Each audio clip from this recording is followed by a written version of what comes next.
अस्सलाम वालेकुम dear students, नए चैप्टर स्टार्ट करते हैं। Gases state of matter, solid है, लिक्विड है और गैस है, जो आप लोगों के फर्स्ट ईयर के केमिस्ट्री के इंतहाई अहम टॉपिक से ईटा और इंडिकेट के हवाले से इससे जो एमसीक्यूज आते हैं वो भी हल करेंगे। साथ साथ जो जिस टॉपिक में आप लोगों को डिफ़िकल्टीज हैं वो भी टॉपिक आप लोगों को मैं हल करवाऊंगा। जिस ट्रिक के एमसीक्यूज आते हैं, जिस तर्ज पे एमसीक्यूज आते हैं वो एमसीक्यूज भी करेंगे। तो स्टार्ट करते हैं अपने लेक्चर को।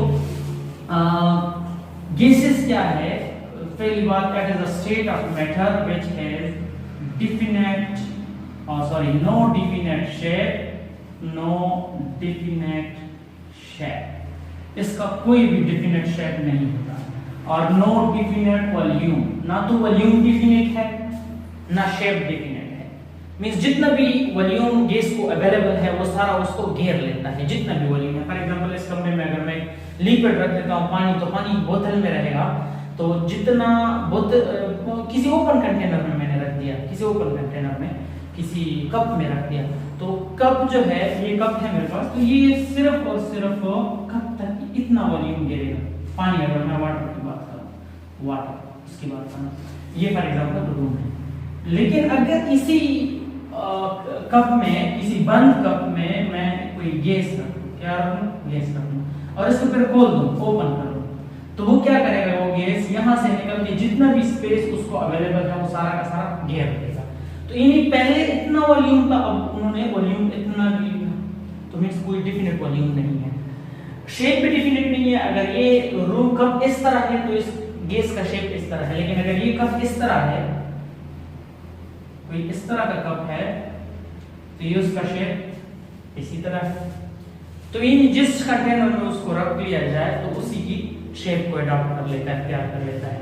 अच्छा, दूसरी बात उसमें ये है कि गैसेस की जो मॉलिक्यूल्स हैं, इससे सारी बात है, गैसेस के मॉलिक्यूल्स होंगे, एटम्स होंगे, इनके साथ के लिए जो मॉलिक्यूल्स ऑफ गैसेस हैं वो क्या करता है? मॉलिक्यूल्स ऑफ गैसेस, जब मैं इसको मिटा देता हूं, ये इसको मैं मिटा देता हूं।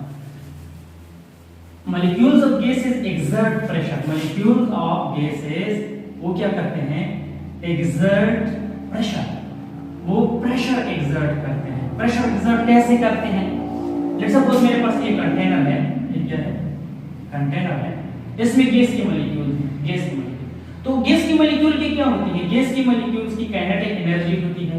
काइनेटिक एनर्जी होगी तो ये ऐसे जाएंगे दीवार पे, ये जो कंटेनर है उस पे प्रेशर एक्सर्ट करेंगे, आपस में एक दूसरे के साथ भी टकराएंगे, एक दूसरे के साथ भी टकराएंगे और दीवार के साथ भी टकराएंगे, तो प्रेशर एक्सर्ट कर देते हैं। उसकी एक प्रॉपर्टी गैसेस की है, no definite shape, no definite volume, molecule exert pressure, molecule exert pressure. अच्छा, गैसेस की मॉलिक्यूल जो है वो एक दूसरे से दूर होते हैं, यानी एक अगर मॉलिक्यूल यहां है, दूसरा यहां भी हो सकता है, यहां, यानी उनके दरमियान इंटरमॉलिक्यूलर फोर्सेस ये बहुत ही वीक होते हैं, बल्कि ना होने के बराबर होते हैं, ना होने के बराबर, इतने एक दूसरे से दूर होते हैं ना। जब वो गैस फॉर्म में होते हैं ना, तो इंटरमॉलिक्यूलर फोर्सेस उनके दरमियान नहीं होते, बहुत वीक होते हैं, बहुत वीक। तो क्योंकि एक दूसरे को होल्ड नहीं कर सकते, एक बात तो उसमें ये होगी। चौथी बात जो है वो ये है कि गैसेस जो है, गैसेस दे इंटरमिक्स, एक दूसरे में मिक्स होंगे। अगर दो गैसेस हैं, ए गैस की मॉलिक्यूल्स को बी गैस की मॉलिक्यूल्स के साथ क्या कर लिया जाए, एक जगह पे उनको मिक्स किया जाए, तो वो रैंडमली क्या हो जाएंगे? तो वो रैंडमली ऐसे ही इंटरमिक्स हो जाएंगे, इंटरमिक्स, दूसरे एक दूसरे में मिक्स हो जाएंगे। दे इंटरमिक्स रैंडमली, नेक्स्ट प्रॉपर्टी उसकी ये है, ठीक। अच्छा, gases intermix randomly in all proportion, किसी भी प्रोपोर्शन में, नहीं एक की मॉलिक्यूल 20 ले ले, दूसरी की 40 ले ले, किसी भी प्रोपोर्शन में वो इंटरमिक्स हो जाते हैं। अब आ जाते हैं गैसेस के हवाले से जो लॉज हैं, लॉज ऑफ गैसेस हैं, जिन लॉज के, जो गैसेस के लिए जो लॉज बने हैं और उन पे एमसीक्यूज भी कर लेते हैं। तो उनमें सबसे पहली लॉ कौन सी है गैसेस के लिए? बायन्स लॉ और चार्ल्स लॉ, बायन्स लॉ और चार्ल्स लॉ, ठीक है। लॉज, पहले मैं आप लोगों को लॉज समराइज करके दूंगा कि ये लॉ क्या कहता है, दूसरा लॉ क्या कहता है, फिर उसी लास्ट पे हम क्या करेंगे, उसकी मैथमेटिकल फॉर्म लिखेंगे, फिर एमसीक्यूज करेंगे। ठीक है, तो बायल्स लॉ कहता है कि, चल फिर मैं बायल लॉ की जो है बायल लॉ को आप लोगों के सामने रख लेता हूं। बायल्स लॉ, ठीक है। बायल्स लॉ क्या कहता है? बायल्स लॉ कहता है कि volume of gas is inversely proportional to pressure. Volume of gas is inversely proportional to pressure at constant temperature. जब आप लोगों के पास टेंपरेचर कांस्टेंट है तो volume of gas is inversely proportional to pressure. जाहिर बात है, अगर आप लोगों के पास ये कोई गैस है, कंटेनर में गैस है, और ये ऊपर से मैं इस पे कोई प्रेशर लगा देता हूं, फोर्स लगा देता हूं, because pressure is equal to force per unit area. अगर मैं उस पे फोर्स लगा देता हूं तो ये क्या होगा, वॉल्यूम जो है क्या होगा, यहां से रिड्यूस होके कम हो जाएगा। क्या हो जाएगा? कम हो जाएगा। यहां तक, पहले यहां तक था, अब यहां तक आ गया। तो volume of gas is inversely proportional to pressure at constant P. अब आप लोगों के पास इसकी मैथमेटिकल फॉर्म क्या है, बाकी डिटेल डेरिवेशन में मैं नहीं जाऊंगा बायल्स लॉ की। तो PV is equal to K, PV is equal to K for initial and final state। initial and final state, पहले ये था, फिर ये हो गया, कम हो गया ना। initial and final state P1 V1 is equal to P2 V2, ठीक है। ये उसके लिए क्या है, मैथमेटिकल फॉर्म है। एमसीक्यू इसी पे हल होंगे ज्यादातर। अब ग्राफ की तरफ चलते हैं। ग्राफ की तरफ, ग्राफ ऐसे है बायल्स लॉ का कि अगर मेरे पास ये वॉल्यूम है और ये प्रेशर है, ये वॉल्यूम है और ये प्रेशर, ये प्रेशर है और ये वॉल्यूम है, ये प्रेशर है। आपकी बुक के मुताबिक मैं कहता हूं प्रेशर इधर इंक्रीज होगा, प्रेशर क्या होगा, इधर इंक्रीज होगा। वॉल्यूम जो है वो ऊपर इंक्रीज होगा। लेट्स सपोज मेरे पास एक गैस है, इसकी वॉल्यूम जो है, मैं इसको कैलकुलेट करो, 0 5 10 15 20 25, और इसको मैं क्या कर लूं, 100 200 300 एटमॉस्फेयर 1 2 3 कर लो, जो भी है 1 2 3 4। अब मेरे पास किसी गैस का वॉल्यूम 25 है, क्या है 25 है यहां पे। उस पे अगर मैंने प्रेशर अप्लाई की तो वॉल्यूम कम हो जाएगा ना। वॉल्यूम अगर कम होगा तो ऊपर जाएगा कि नीचे आएगा। प्रेशर को मैं ऐसे बढ़ा रहा हूं, प्रेशर को मैं ऐसे बढ़ा रहा हूं, और वॉल्यूम जो है वो नीचे आएगा। वॉल्यूम क्या आ जाएगा, नीचे। लेट्स सपोज मैंने यहां तक प्रेशर बढ़ाई है, यहां तक मींस कोई यहां तक प्रेशर मेरा आना चाहिए, यहां तक मैंने प्रेशर बढ़ाई है, तो प्रेशर तो मैंने 4 तक बढ़ा दी। अब वॉल्यूम का क्या होगा, देखिए वॉल्यूम क्या होगा, वॉल्यूम ऐसे कम हो जाएगा। वॉल्यूम क्या हो जाएगा, कम हो जाएगा। वॉल्यूम कम हो जाएगा। तो वॉल्यूम कम हो रहा है, वॉल्यूम क्या हो रहा है, नीचे आ रहा है, और प्रेशर जो है, प्रेशर इस तरफ साइड पे जा रहा है। तो यहाँ पे अगर आप लोग देखें वॉल्यूम किधर है, वॉल्यूम यह इधर है, वॉल्यूम किधर है, ये 5 कम हो गया ना, ऊपर से नीचे आ गया। और प्रेशर जो है वो किधर है, प्रेशर यहाँ से यहाँ तक वो बढ़ गया। तो एक टाइम आएगा जब आप लोगों के पास P और V कांस्टेंट रहेंगे। ये तो कांस्टेंट है ही। जब आप लोग प्रेशर को इंक्रीज करेंगे तो फिर उसके बाद क्या होगा, उसके बाद वॉल्यूम मजीद कम नहीं होगा, एक टाइम आएगा। तो आप लोग फिर उस ग्राफ को ऐसे सीधा ले जाते हैं, सीधा मींस प्रेशर बढ़ा रहे हैं, प्रेशर बढ़ा रहे हैं इनफाइनाइटली, लेकिन वॉल्यूम इससे मजीद कम नहीं होगा। तो यहां तक एप्लीकेबिलिटी लिमिट है बायल्स लॉ का। क्या है, यहां तक बायल्स लॉ एप्लीकेबल है। क्या है, एप्लीकेबल है यहां तक। उसके बाद बायल्स लॉ एप्लीकेबल नहीं है, क्योंकि ये आइडियल गैस लॉज हैं। आइडियल गैस लॉज में रियल गैसेस पढ़ाऊंगा ना, डबल इक्वेशन तक ये समझाऊंगा। तब आप लोगों के पास ये क्या है, ये ग्राफ है। क्या है, ग्राफ है। अब इस ग्राफ को मैं मुख्तलिफ तरीकों से लिख सकता हूं, मुख्तलिफ तरीके। कभी कभी क्वेश्चन ऐसे आ जाते हैं कि आप लोगों को ये वाला ग्राफ नहीं मिलता, कुछ और मिल जाता है। तो देखिए वो किस तरह है, वो इस तरह है कि अगर मैं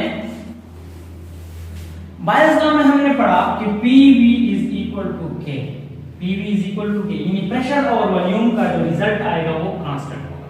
क्या होगा, कांस्टेंट होगा। चाहे आप प्रेशर को इंक्रीज कर लो या वॉल्यूम को इंक्रीज कर लो, ये PV का जो प्रोडक्ट है ना, PV का जो प्रोडक्ट, ये K आएगा। ये क्या आएगा, K आएगा, यानी कांस्टेंट आएगा। तो अब बायल्स लॉ, इसी रिलेशन से बायल्स लॉ के लिए और ग्राफ मैं आप लोगों को ड्रा करके दे देता हूं। ये आप लोगों के पास ऐसे आ जाए कि ये प्रेशर है, ये क्या है, प्रेशर है, अगर ऐसे हम जाए तो प्रेशर है, और इधर जो है आप लोगों के पीवी है, यानी प्रेशर और वॉल्यूम का प्रोडक्ट है। अब हमें पता है कि पीवी का जो प्रोडक्ट है ये तो कांस्टेंट है, ये क्या है, कांस्टेंट है। इससे मैं ड्रा कर लेता हूं, यानी ना ऊपर जा रहा है ना नीचे जा रहा है, ये कांस्टेंट। जब कोई वैल्यू हम कांस्टेंट लेते हैं ना, अगर इस एक्सिस पर यानी y एक्सिस पर, इस एक्सिस पे ऊपर, तो वो ऐसे जाएगी सीधा, उसमें चेंज नहीं आएगा, ठीक है। तो ये PV is equal to K, PV is equal to K। अगर इसको हम देखें तो PV is equal to, ये कांस्टेंट है, क्या है, कांस्टेंट है। तो ये भी बायल्स लॉ का क्या है, ग्राफ है, ये भी बायल्स लॉ का ग्राफ है। सिमिलरली ऐसे आ जाता है कि ये फॉर एग्जांपल आप लोगों के पास P है और ये 1/v है, ये 1/v है, और ग्राफ ऐसे दिया है, ग्राफ ऐसे दिया है। तो अब ये भी बायल्स लॉ का ग्राफ है। अच्छा, अगर ये इस तरह दिया गया है कि P और 1/v, P और 1/v ऐसे दिया गया है, तब भी ये भी आप लोगों के पास बायल्स लॉ का ग्राफ है। तो आप सोचेंगे कि नहीं, ये तो चार्ल्स लॉ का ग्राफ है, चार्ल्स लॉ का ग्राफ नहीं है, ये तो ऐसे जा रहा है, लेकिन इधर 1/v है। तो देखें, हमें पता है कि बायल्स लॉ के मुताबिक कि जब हम प्रेशर को ज्यादा करेंगे तो वॉल्यूम कम होगा, वॉल्यूम क्या होगा, कम होगा। अगर प्रेशर को मैं इंक्रीज करूं तो वॉल्यूम क्या होगा, वो कम होगा, ये तो हमें पता है। अब अगर मैं वॉल्यूम ले लूं और 1/v ले लूं, 1/v, वॉल्यूम और 1/v, ये तो आपस में इनवर्स है ना, ये अगर ज्यादा होंगे तो ये कम होगा, ये उसका इनवर्स है, ये अगर ज्यादा होंगे तो ये कम होगा। तो इसका मतलब है कि ये अगर कम है तो ये ज्यादा होगा, ये फॉर एग्जांपल ये अगर कम है तो ये ज्यादा होगा, यानी ये दोनों आपस में क्या है, मैं आपको समझा देता हूं। अगर मैं ऐसा कह लूं कि V is 1/v, V is proportional to 1/v, मैं ऐसे सोच रहा हूं, तो इसको जब मैं ज्यादा करूंगा तो ये कम होगा ना, तो ये इसके कम होगा। अगर ये मैं कम कर लूं तो ये ज्यादा होगा, तो ये क्या होगा, ज्यादा होगा। आप समझ में आई बात? तो अगर मैं इसको कम कर लूं तो ये क्या होगा, ये ज्यादा होगा, ये क्या होगा, ज्यादा होगा। यानी अब मैं रिलेशनशिप इन दोनों का, मैं रिलेशनशिप में आ गया। अच्छा, मैं रिलेशनशिप P और 1/v कर लेता हूं, P और 1/v कर लेता हूं। तो ये जब ज्यादा होगा ये भी ज्यादा होगा, 1/v ज्यादा होगा, 1/v क्या होगा, ज्यादा होगा। तो अब देखें, P ज्यादा हो रहा है, यहां तक गया, तो V भी ज्यादा हो गया, यहां पे V भी ज्यादा हो गया, यहां पे। तो एक स्ट्रेट लाइन इसलिए हमें दे रहा है, तो ये फॉर्म आ जाए या ये फॉर्म आ जाए या ये फॉर्म आ जाए, तो ये तीनों क्या है, बायल्स लॉ के ग्राफ्स हैं। अब इसी को आप लोग डायरेक्टली यहां से भी कर सकते हैं कि P भी तो कांस्टेंट है, तो कांस्टेंट है, सही बात है। प्रेशर को इंक्रीज करो, वॉल्यूम को इंक्रीज करो, जो P भी इक्वल टू कांस्टेंट। और 1/v का जो कांसेप्ट है, ये आप लोग ऐसे इसको ऐसे सीखेंगे, ऐसे समझेंगे कि अगर मैं प्रेशर ज्यादा करूं तो वॉल्यूम क्या होगा, कम होगा। 1/v जो है वो v के साथ अगर इसका मैं ताल्लुक जाहिर करूं, v के साथ इसका ताल्लुक मैं जाहिर करूं, तो v is proportional to 1/v, ये 1/v है, ये v है। तो अगर ये ज्यादा होगा तो ये कम होगा, सिमिलरली अगर ये कम होगा तो ये ज्यादा होगा, अपोजिट है। तो मैंने यहां पे लिखा है कि ये बायल्स लॉ है, ये बायल्स लॉ है कि अगर मैं प्रेशर को ज्यादा करूं तो वॉल्यूम कम होगा। जब ये कम होगा ना, ये वैल्यू क्या होगी, 1/v की, ये ज्यादा होगी। तो P is inversely proportional, तो ये अगर मैं ज्यादा कर लूं तो ये भी ज्यादा होगा, ये भी ज्यादा होगा। तो आप लोगों के पास एक रिलेशन आ गया। तो इसको मैं प्रेशर को ज्यादा कर रहा हूं और 1/v जो है वो भी ज्यादा हो रहा है, ठीक है। तो ये तीनों ग्राफ क्या है आप लोगों के पास बायल्स लॉ के लिए है, ठीक है।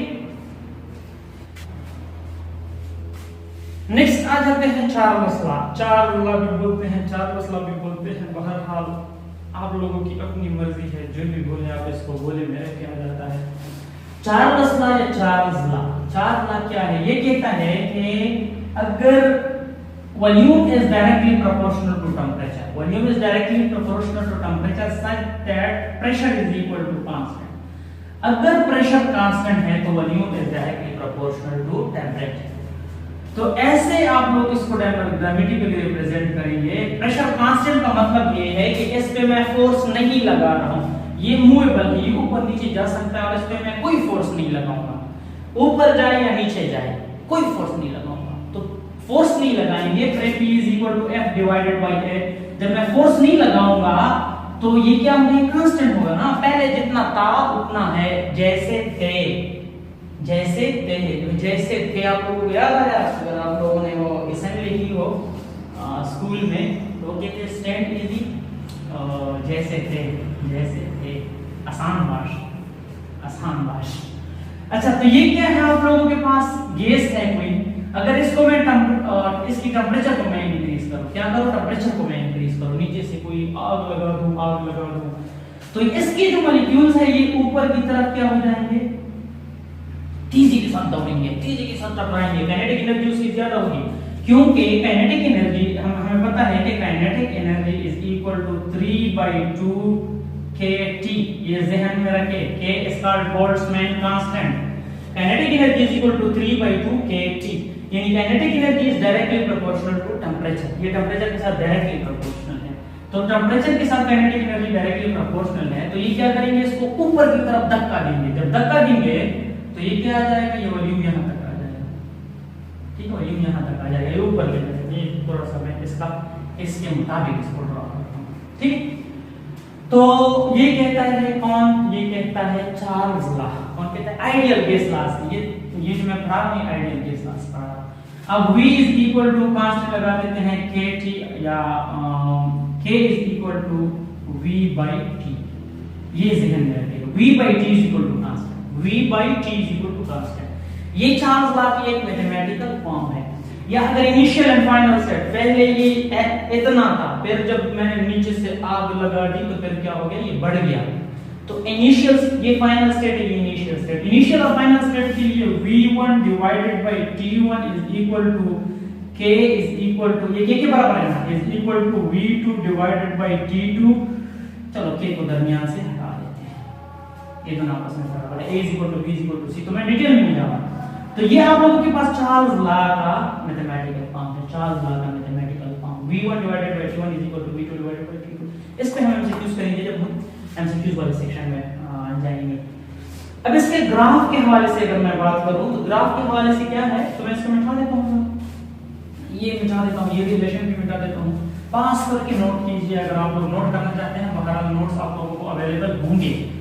तो देखें, अगर ग्राफ की बात की जाए तो V is proportional to T, इधर अगर मेरे पास क्या है, T है और इधर V है, तो जब मैं T को बढ़ा रहा हूँ, T को मैं बढ़ा रहा हूँ, इधर ले जा रहा हूँ, तो V क्या होगा, तो V भी बढ़ जाएगा। फॉर एग्जांपल मैं इधर ले जा रहा हूँ V को, सॉरी T को, टेम्परेचर को मैं इधर ले आ रहा हूँ, तो V इधर नहीं रहेगा, V भी ऊपर आ जाएगा, V भी किधर जाएगा, इधर आएगा, यानी V को अगर मैं ऊपर ले जा रहा हूँ, टेम्परेचर को अगर मैं बढ़ा रहा हूँ, फॉर एग्जांपल यह इस पॉइंट पे देखें, इस पॉइंट पे टेम्परेचर कितना है, टेम्परेचर ये है, इस पॉइंट पे बढ़ गया ना, इधर बढ़ रहा है, तो वॉल्यूम इस पॉइंट पे क्या है, वॉल्यूम इस पॉइंट पे ये, तो वॉल्यूम भी तो जीरो से बढ़ गया है ना, ये जीरो है नहीं है, क्योंकि आइडियल केसेस है तो हम जीरो लेते हैं, वैसे जिसमें इंटरसेक्ट होना, जिसमें जो रियल केसेस है उसका वॉल्यूम कभी जीरो नहीं हो सकता, ये आप लोगों ने ज़हन में रखना है, जो रियल केसेस हैं उनका वॉल्यूम कभी आप लोगों के पास जीरो नहीं हो सकता।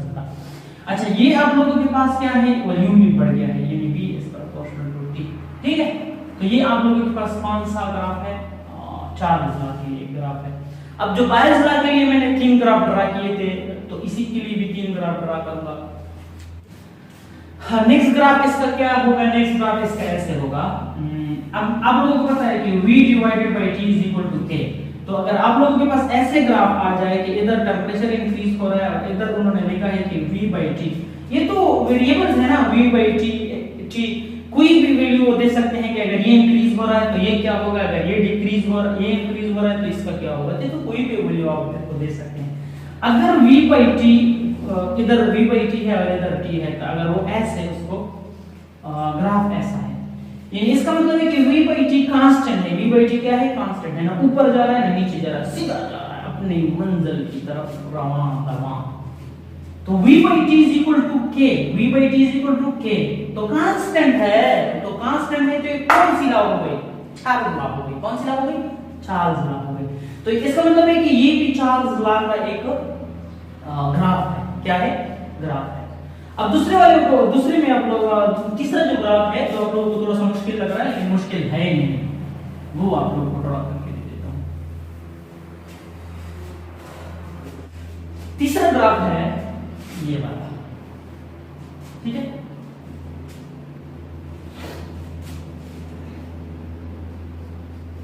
ये v का 1/t के साथ, v का t के साथ नहीं, बात समझ आ रही है? t के साथ नहीं, 1/t के साथ v का ग्राफ क्या है। तो देखें आप लोग खुद सोचें, इसको अगर मैं मिटा दूं, चलो नहीं मिटाता हूं, यहां पे मैं आप लोगों को समझा देता हूं।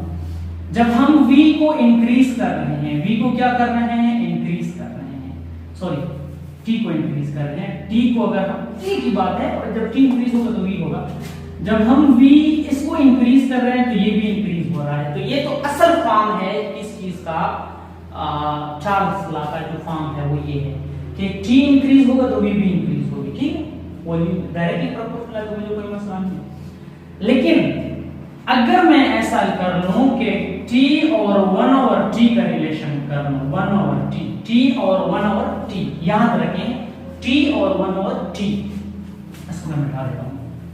t और 1/t में इनवर्स रिलेशन में ले लेता हूं, t और 1/t इनवर्स रिलेशन है।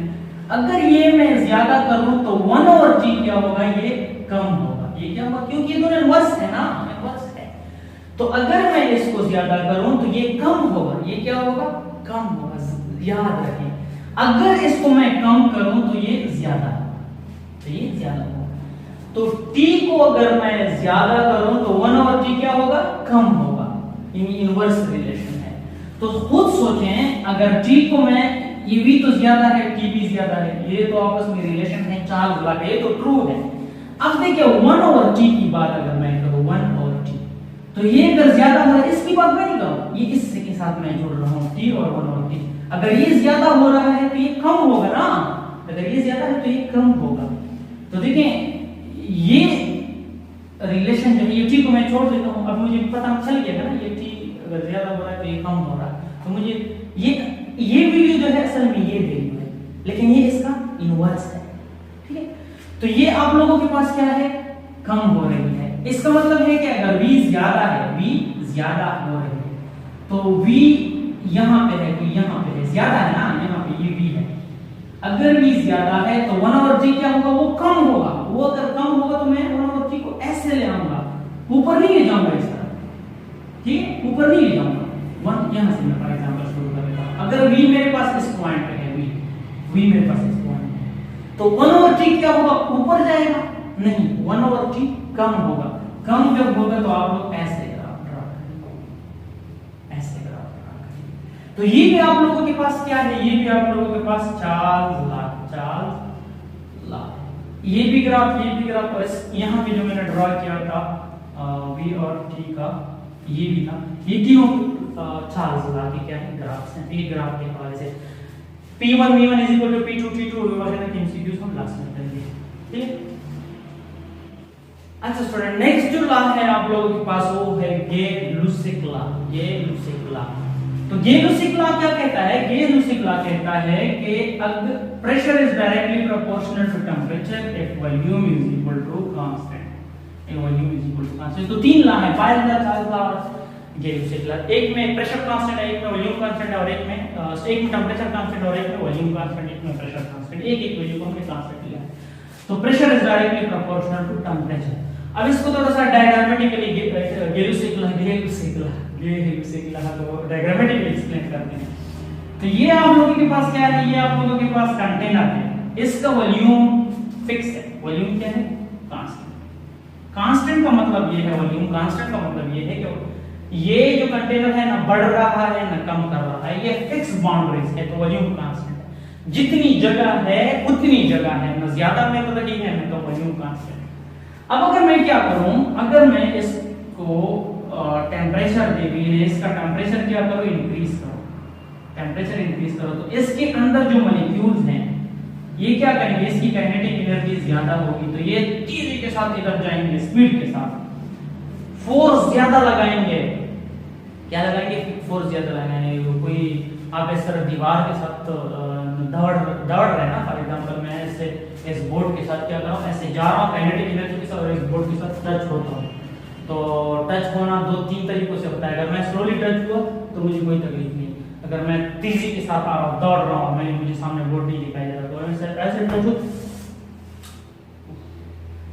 तो ये क्या था, समझाने के लिए कि ये मैंने प्रेशर ज्यादा अप्लाई किया। अगर प्रेशर मैं ज्यादा अप्लाई करूंगा, मैं जब काइनेटिक एनर्जी मेरी ज्यादा होगी तो ये प्रेशर ज्यादा अप्लाई होगा, ठीक है। तो टेम्परेचर जब ज्यादा होगी तो काइनेटिक एनर्जी ज्यादा होगी, तो प्रेशर भी ज्यादा होगा, तो क्या होगा, प्रेशर भी क्या होगा, ज्यादा होगा। तो ये गिब्स लॉ कह रहा है कि टेम्परेचर अगर ज्यादा होगा तो प्रेशर भी क्या होगा, कम। Pressure is directly proportional to temperature, ठीक है। ये गिब्स लॉ कहता है। So P is equal to KT. P is equal to KT. So P divided by T is equal to K. P divided by T is equal to K. अब initial and final state के लिए P1 divided by T1 is equal to P2 divided by T2. ये आप लोगों के पास ये लूसेट law है, ठीक है। और इसको इस पे भी एक दो एमसीक्यूज है आए थे किसी टेस्ट में मैंने देखे थे, तो इसलिए मैं आप लोगों को ये करवा रहा हूँ ये लूसेट लॉ, वरना नाम से ये लॉ मुझे पसंद नहीं है, ठीक है।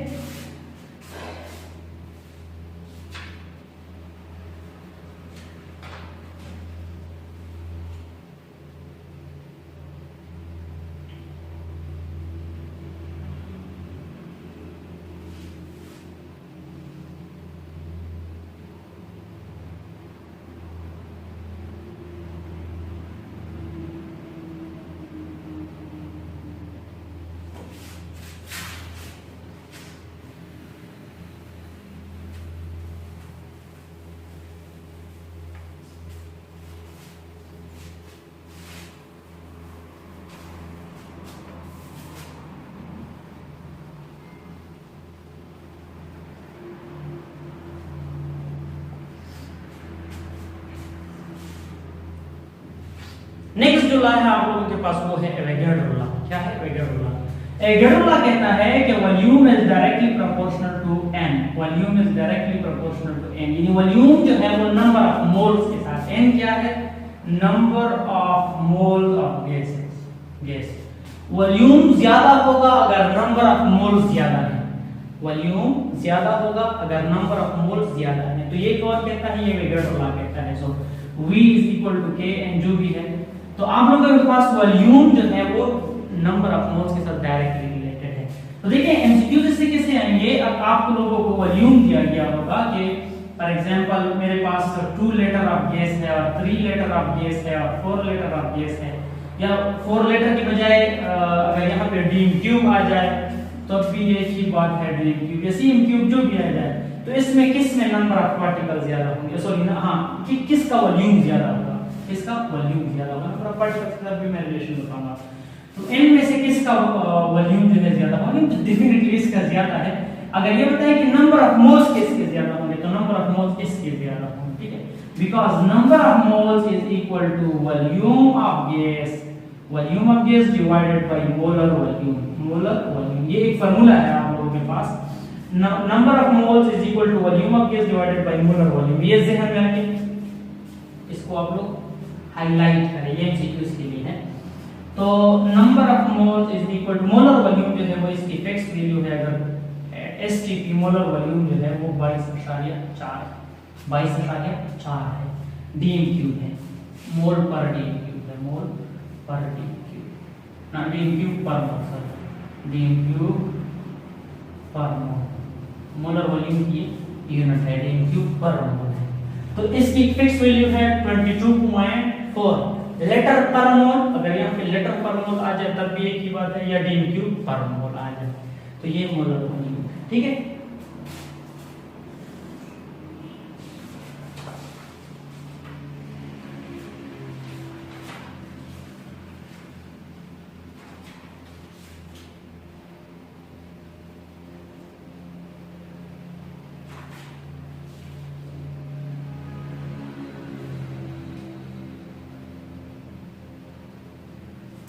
अच्छा, इसी फॉर्मूले पे एक एमसीक्यूज कर लेते हैं, तो आप लोगों को इसकी इंपॉर्टेंस का पता चल जाएगा कि कितना इंपॉर्टेंट है।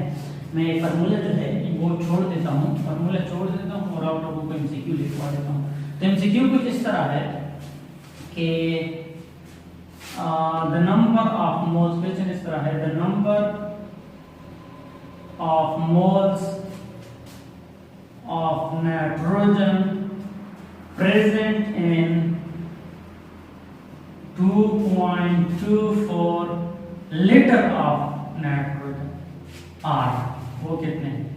तो उसके मुख्तलिफ ऑप्शन हैं। ए में आप लोगों के पास है 0.1, बी में आप लोगों के पास है 1, सी में आप लोगों के पास है 22.4, डी में आप लोगों के पास है नन ऑफ दिस। ठीक है, तो ये एमसीक्यूज फॉर एग्जांपल अगर आप लोग the number of moles of nitrogen present and 2.24 litre of nitrogen, तो ये फार्मूला आप लोगों के पास है एट एसटीपी। अगर दिया है तो ठीक है, नहीं तो एसटीपी डेफिनेटली है आप लोगों के पास।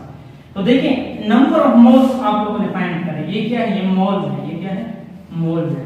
तो नंबर ऑफ मोल्स यानी n is equal to volume कितना है, वॉल्यूम उन्होंने दिया है कि 2.24 इतने में कितने मोल्स होंगे, 2.24 वॉल्यूम तो आप लोगों के पास आ गया, और मोलर वॉल्यूम कितना है उसकी फिक्स वैल्यू है डिवाइडेड बाय 22.4।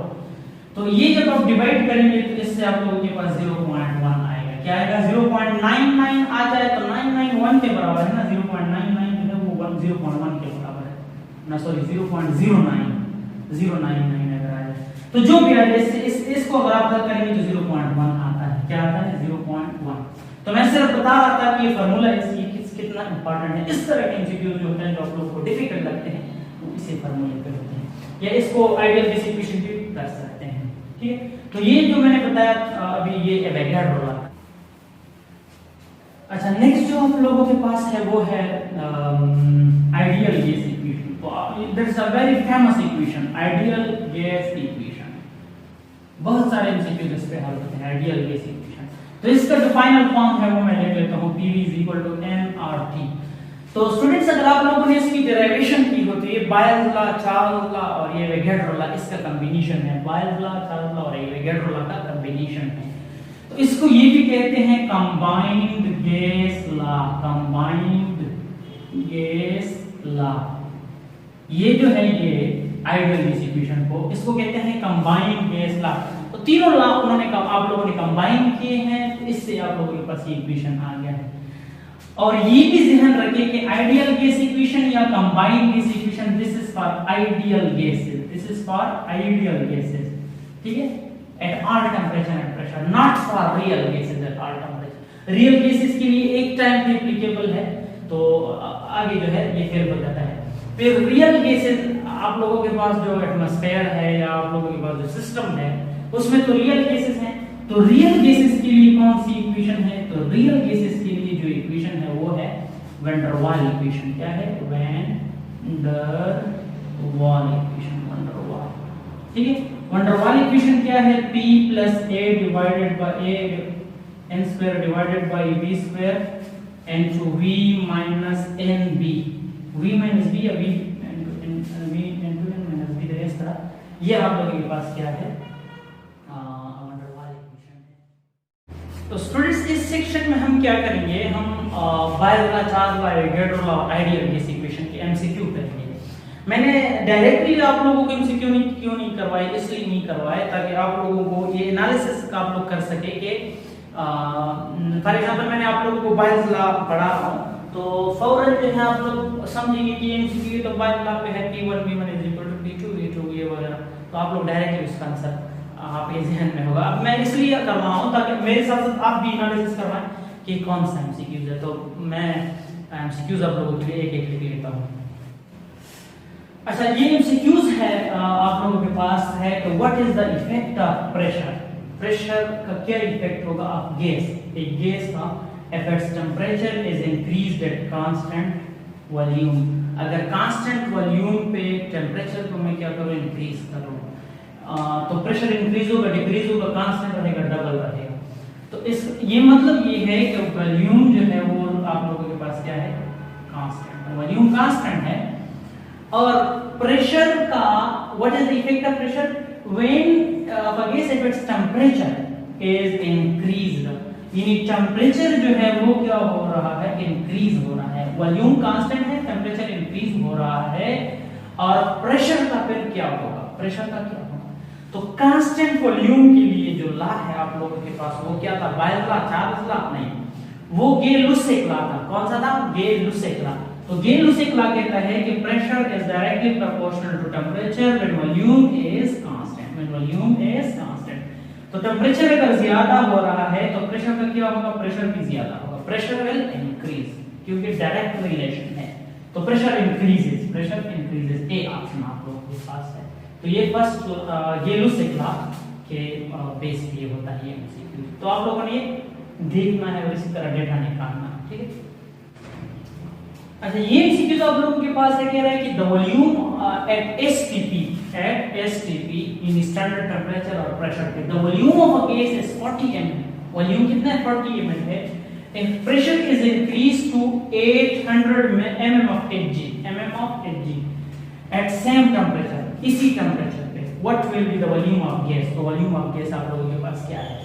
तो उन्होंने एक बात यहां पे लिखी है कि if the volume of gas is that amount in 40, if pressure is increased, pressure increase हो रहा है तो वॉल्यूम आपसे मांग रहा है। इसका मतलब है कि प्रेशर और वॉल्यूम के दरमियान क्या है? रिलेशन है। एट सेम टेंपरेचर का मतलब है टेंपरेचर चेंज नहीं होगा, टेंपरेचर क्या होगा? कांस्टेंट रहेगा। कम टेंपरेचर क्या होगा? कांस्टेंट रहेगा। तो पहले जो वॉल्यूम था V जो था पहले, V जो था आप लोगों के पास 40 ml था। कितना था? 40 ml। अब V जो है कितना है? V is equal to unknown. अगर अच्छा सॉरी मैं इसको पहले ऐसा कर लूं कि ला निकालूं कि कौन से ला पे होता है। टेंपरेचर कांस्टेंट कौन से ला में है आप लोगों के पास? बायल्स ला में है। P इज इनवर्सली रिलेटेड टू V। ये बायल्स ला है कि नहीं है? टेंपरेचर जब कांस्टेंट है, सेम टेंपरेचर, तो देखें P1 divided by P1 V1 is equal to P2 V2। ये मेरे पास बायल्स ला है, ये मेरे पास क्या है? बायल्स ला है। अब अगर इससे मैं डेटा निकाल लूं, डेटा में आप लोगों के पास क्या होगा? मैं इधर सॉल्व करता हूं, फिर उधर पुट कर लूंगा। V1 कितना है? V1 आप लोगों के पास है 40 ml। कितना है? 40 ml, ठीक है। If pressure is increased to 800 mm of Hg, पहले कितना था? मुझे ये बताएं कि पहले कितना था? इधर लिखा है एसटीपी, तो एसटीपी में 1 एटमॉस्फेयर होता है। कितना होता है? 1 एटमॉस्फेयर। और 1 एटमॉस्फेयर जो है आप लोगों के पास कितने के बराबर होता है? 760 mm of Hg, 760 mm of Hg। ये तो आप लोगों को पता है। तो P1 था 760 mm of Hg, अब 760 से इंक्रीज किया 800 तक, तो P2 कितना है? P2 आप लोगों के पास 800 mm of Hg है। अब कह रहा है कि what will be the volume of gas, इसी टेंपरेचर पे फिर वॉल्यूम ऑफ गैस कितना है? तो V2 is equal to unknown. इधर से अगर आप लोग इसको V2 को निकालें, टेंपरेचर कांस्टेंट है हमें पता है, बस ठीक है। तो V2 इस यहां से ऐसे आएगी, तो P2 को दोनों साइड पे डिवाइड कर लो। P1 V1 divided bye P2। V2 की वैल्यू यहां से मैंने निकाली, यानी ये P2 यहां पे मैंने डिवाइड कर दी दोनों साइड पे। तो P1 कितना है? 760 मल्टीप्लाइड बाय V1 कितना है? 40 डिवाइडेड बाय 800 यानी 800। तो इससे जो वैल्यू आप लोगों के पास आएगी वो होगी, इसको जब आप लोग कैलकुलेटर पे जिस चीज की भी कैलकुलेट करेंगे तो इससे आप लोगों के पास वैल्यू आएगी 38 ml। कितनी आएगी? 38 ml। अब यूनिट कन्वर्जन इसमें यहां पे भी ml है, यहां पे भी इधर है, यहां पे भी आप लोगों के पास ऑप्शन में सारे कितने हैं? क्या है? ml है। तो वो जरूरत आप लोगों को नहीं है। तो 38 ml इसका आंसर ए होगा। क्या होगा? ए। अच्छा, नेक्स्ट एमसीक्यू जो आप लोगों के पास है वो है the volume of a given mass of a gas at 17 degree centigrade. कोई गैस है उस 17 डिग्री सेंटीग्रेड पे उसका वॉल्यूम कितना है? Is near 200 cm3। तो 200 cm3 है। The volume of the same mass of a gas, वही गैस है उसका वॉल्यूम जो है एट द सेम प्रेशर, ये याद रखें, at the same pressure at 47 degree centigrade value, 47 degree centigrade पे। तो 17 डिग्री सेंटीग्रेड से 47 डिग्री सेंटीग्रेड तक आ गया, ये टेंपरेचर चेंज हो रहा है, लेकिन प्रेशर होने लगे same pressure at the same pressure. यानी प्रेशर आप लोगों के पास क्या है? प्रेशर आप लोगों के पास कांस्टेंट है। प्रेशर क्या है? कांस्टेंट है। तो कांस्टेंट प्रेशर जो है, अब आप खुद बताएं कि कांस्टेंट प्रेशर का मतलब ये तो कौन सा लॉ है कांस्टेंट प्रेशर पे? चार्ल्स लॉ था ना, V is directly proportional to T, the constant pressure। तो चार्ल्स लॉ का मैथमेटिकल फॉर्म क्या है? V1 divided by T1 is equal to V2 divided by T2। ठीक है, ये मैथमेटिकल फॉर्म है। अब आप लोग डेटा निकालें इससे। देखें टेम्परेचर जब 17 डिग्री सेंटीग्रेड है, आप लोगों के पास कहाँ पे लिख लो इसको, यहाँ पे लिख लेता हूँ, यहाँ पे लिख लेता हूँ। T1 कितना है 17 डिग्री सेंटीग्रेड। 17 डिग्री सेंटीग्रेड को अब क्या करना है, केल्विन में कन्वर्ट करना है। ये स्टूडेंट यहाँ पे गलती कर लेते हैं, 17 डिग्री सेंटीग्रेड को डायरेक्ट ऐसे पुट कर देते हैं। तो ये आप लोगों ने इसको केल्विन में कन्वर्ट करना है। केल्विन में कैसे कन्वर्ट करेंगे, kelvin is equal to 273 plus centigrade. तो 273 प्लस 17 यानी 17 सेंटीग्रेड 17 है ना, तो इससे आएगा 290 केल्विन। केल्विन पे डिग्री नहीं लगा, ठीक है, 290 केल्विन। तो T1 आप लोगों के पास कितना हो गया 290 केल्विन। इसी तरह T2 को अगर आप लोग कैलकुलेट करेंगे तो 47 और 273 ये आ जाएगा 320, कितना आ जाएगा 320 केल्विन। तो T2 आप लोगों के पास, यानी T2 तो आप लोगों के पास कितना है, T2 बेसिकली आप लोगों के पास 47 डिग्री सेंटीग्रेड है, ये देखें ना T2 47 है। तो 47 डिग्री सेंटीग्रेड अगर 273 के साथ मैं इसको जमा कर लूं, केल्विन में कर लूं, तो ये 320 आ जाएगा। तो देखें अब इस यहाँ पे वॉल्यूम V1 कितना है, V1 जो है 200 cm3 है। अब ऑप्शन में भी cm3 है तो वो आप लोग चेंज ना करें, cm3 में चेंज ना करें। तो V1 कितना है, V1 इज इक्वल, यहाँ पे लिख लेता हूँ, इधर लिख लूँ, V1 is equal to 200 cm3। अब इसमें पुट कर लेते हैं इसको, क्या चाहिए हमें, वॉल्यूम चाहिए, the volume of a given mass of gas, उसी गैस का वॉल्यूम, यानी V2 is equal to unknown. अब V2 को कैसे फाइंड करेंगे, ये इधर मल्टीप्लाई करें, ये जो है ना इधर मल्टीप्लाई करें, तो यहाँ पे मैं लिखवा देता हूँ ये फार्मूला, यानी V1 divided by T1 is equal to V2 divided by T2। अब V2 हमारे पास अननोन है, so V2 is equal to V1 divided by T1 multiplied by T2। ये T2 मैंने इधर मल्टीप्लाई किया, ठीक है। तो आप क्रॉस मल्टीप्लिकेशन के जरिए भी कर सकते हैं, cross multiplication. So V2 is equal to, V1 कितना है 200 है ना, मल्टीप्लाइड बाय T2 कितना है 320 है, 320 है। और T1 कितना है, T1 आप लोगों के पास है 290। तो अगर इसको हम मल्टीप्लाई करें तो इससे आप लोगों के पास आएगा 220.6 cm3। तो सी वाला ऑप्शन जो है आप लोगों का आएगा सी वाला ऑप्शन, ठीक है। समझ में आ गई इस बात की। P is equal to constant, क्यों, एट द सेम प्रेशर को नीचे रखनी है। टेम्परेचर चेंज हो रहा है 17 से 47, यानी 17 डिग्री सेंटीग्रेड बराबर है 290 केल्विन, ठीक है।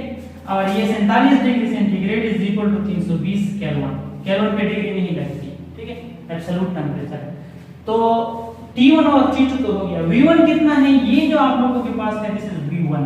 अब V2 आप लोगों से मांग रहा है the same volume of given square, ये सी ऑप्शन आप लोगों के पास है। अच्छा स्टूडेंट्स, ये नेक्स्ट एमसीक्यूज है, तो उन्होंने एक ग्राफ दिया है क्वेश्चन में, एक ग्राफ दिया है, ये वाला ग्राफ है, वॉल्यूम और टेम्परेचर के दरमियान ग्राफ दिया है। और यहाँ पे P1, P2, P3 तीन प्रेशर दिए हैं, ये तीन प्रेशर हैं। अब कह रहे हैं कि इस ग्राफ को देखिए, from the graph which pressure order is correct, कौन सा प्रेशर ऑर्डर जो है करेक्ट है। तो मैंने दो इसलिए दिए हैं कि इन दो में से ही एक है।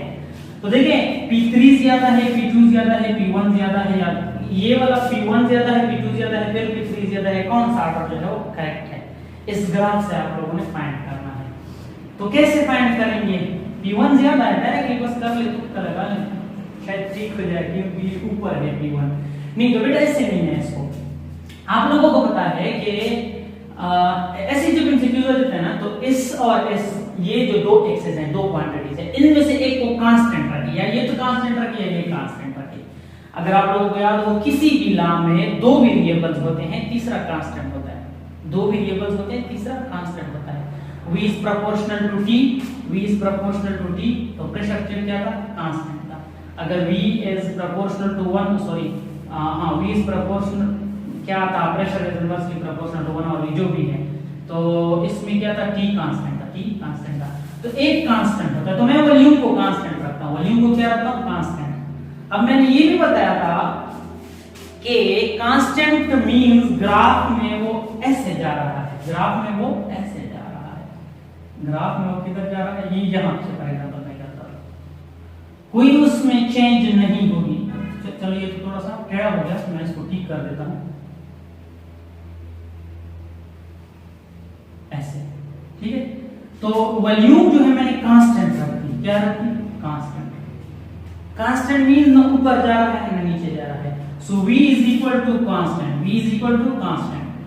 कौन सा लाता, अगर आप लोगों को याद हो कौन सा लाता v is equal to constant, then p is directly proportional to t, p is directly proportional to t। कौन सा लाता? गेलुसेकला, आप सब लोगों का फेवरेट। ये आप लोगों के, ये शायद केपी के कोर्स में नहीं है, लेकिन अगर एमसीक्यूज आ जाते हैं लास्ट में हमने तो क्या करें, इसी ग्राफ की तरफ से क्यूज आ जाता है, तो ये सीखना पड़ेगा आप लोगों को। तो गेलुसेकला कौन सा लाता? गेलुसेकला। तो अब देखें प्रेशर कब ज्यादा होगा? प्रेशर कब ज्यादा होगा? जब टेंपरेचर ज्यादा है। जब क्या है? टेंपरेचर ज्यादा है। तो इन दोनों में प्रेशर का तो हमें पता नहीं, लेकिन टेंपरेचर किसका ज्यादा है इन तीनों में? देखिए इसका टेंपरेचर ये है, इसी वॉल्यूम पे इसका टेंपरेचर ये है, और इसी वॉल्यूम पे इसका टेंपरेचर ये है, ये P2 का है। P3 जो है वो ये है। तो आप खुद सोचें 0, 5, 10, 15, 20 कौन सा ज्यादा है? P3 ज्यादा है। इसी वॉल्यूम पे P3 ज्यादा है, एट द सेम वॉल्यूम। तो P3 ज्यादा है, फिर P2 ज्यादा है, फिर P1 ज्यादा है। यानी P3 ज्यादा है, P3 ज्यादा है, फिर P2, फिर P1, फिर P2, फिर P1। तो इसी तरह के एमसीक्यूज को आप लोगों ने इसी तरह हल करने हैं कि एक वेरिएबल को आप लोगों ने कांस्टेंट रखना है। ये वाला कांस्टेंट रखने को आसानी होगी, ये वाला वेरिएबल रखें, फिर इन दोनों के दरमियान रिलेशन को आप फाइंड करेंगे। फिर इन दोनों के दरमियान रिलेशन को आप फाइंड करेंगे, किसी लॉ के मुताबिक होगी, ऐसे नहीं होगा, किसी लॉ के मुताबिक होगी। तो ये आप लोगों के पास, ये वाला आर्डर आप लोगों के पास करेक्ट आर्डर है। होप कि आप लोगों को समझ आई होगी। अगर नहीं आई तो कमेंट कर दें। पहले जो एमसीक्यूज करवाया बिल्कुल उसी तरह का एक एमसीक्यूज है, लेकिन दूसरी लॉ उसमें अप्लाई होती है। तो एक ग्राफ दिया है, ये कौन से टेस्ट में था, शायद किसी टेस्ट में आया होगा। तो ये ग्राफ दिया गया है, कह रहा है कि करेक्ट ऑर्डर ऑफ टेंपरेचर बताएं। ग्राफ किस चीज के दरमियान है? प्रेशर और वॉल्यूम के दरमियान ये ग्राफ है। किस चीज के दरमियान? प्रेशर और वॉल्यूम के दरमियान। ये एक जो कर्व है ये टेंपरेचर T1 को जाहिर करता है, दूसरा कर्व T2 और तीसरा कर्व T3 को जाहिर करता है। तो आप लोग बताएं कि T1 ज्यादा है, T2 से T3 ज्यादा है, कौन सा ज्यादा है? ऑर्डर बताएं। T3 ज्यादा है, फिर ये ऊपर से नीचे, कौन सा ऑर्डर ज्यादा है? तो मैंने अभी आप लोगों को बताया कि इस तरह के एमसीक्यूज में आप लोगों ने इन दो में से एक वेरिएबल को कांस्टेंट रखना है। तो मैं आसानी के लिए सजेस्ट करता हूं कि ये वाला ही आप लोग कांस्टेंट रखें। ये थोड़ा सा मैं इंक्रीज कर देता हूं, ये वाला आप लोग कांस्टेंट रखें। ये मैंने कांस्टेंट रख दिया। फॉर एग्जांपल इसी प्रेशर पे, किसी भी, यहाँ पे भी रख सकते हैं, यहाँ पे भी रख सकते हैं। इसी प्रेशर पे मैं फाइंड करना चाहता हूँ, प्रेशर को मैंने कांस्टेंट कर दिया, प्रेशर को मैंने कांस्टेंट कर दिया। अब अगर प्रेशर कांस्टेंट है, प्रेशर कांस्टेंट है, याद करें कांस्टेंट प्रेशर पे कौन सी लॉ थी? लॉ जो था वो आप लोगों के पास V is directly proportional to T at a constant pressure, at a constant pressure। तो चार्ल्स लॉ थी, कौन सी लॉ? चार्ल्स ये वाली लॉ है। यानी वॉल्यूम, टेंपरेचर और वॉल्यूम का क्या होगा? डायरेक्टली रिलेटेड होगा। तो कांस्टेंट प्रेशर पे अगर मैं, कांस्टेंट प्रेशर मींस सीधा लाइन में लगाऊं, यानी ना ऊपर जा रहा है ना प्रेशर नीचे जा रहा है, कांस्टेंट है, ऊपर जा रहा है नीचे जा रहा है, ठीक है। तो भाई आप लोग अब बताएं इसी कांस्टेंट प्रेशर पे कौन सी टेंपरेचर की वैल्यू ज्यादा होगी? ये T1 की वैल्यू यहाँ पे होगी, T2 की वैल्यू यहाँ पे होगी, T3 की वैल्यू यहाँ पे होगी। तो कौन सी वैल्यू ज्यादा है? T1 ज्यादा है, T2 ज्यादा है, T3 ज्यादा है। तो सबसे ज्यादा क्या है इधर? ये टेंपरेचर ही है ना, सॉरी वॉल्यूम ही, इस तरफ वॉल्यूम है, वॉल्यूम इंक्रीज हो रही है। तो कौन सी टेंपरेचर, इसी प्रेशर पे कौन सी टेंपरेचर ज्यादा है? 3 टेंपरेचर, T1 ज्यादा है, T1 ये T1 क्यों ज्यादा है? क्योंकि जब जिसका V ज्यादा है, जिसका V ज्यादा है उसका T भी ज्यादा होगा, जिसका V ज्यादा है उसका T भी ज्यादा होगा। तो देखें T1 इज ग्रेटर बिकॉज उसका V इतना है, T2 की इतना है और T1 का इतना है, तो ये कम है, ये दोनों तो कम है। T1 is greater than T2 is greater than T3, T3 सबसे कम है, ठीक है। तो आप लोग इसी को इसी तरह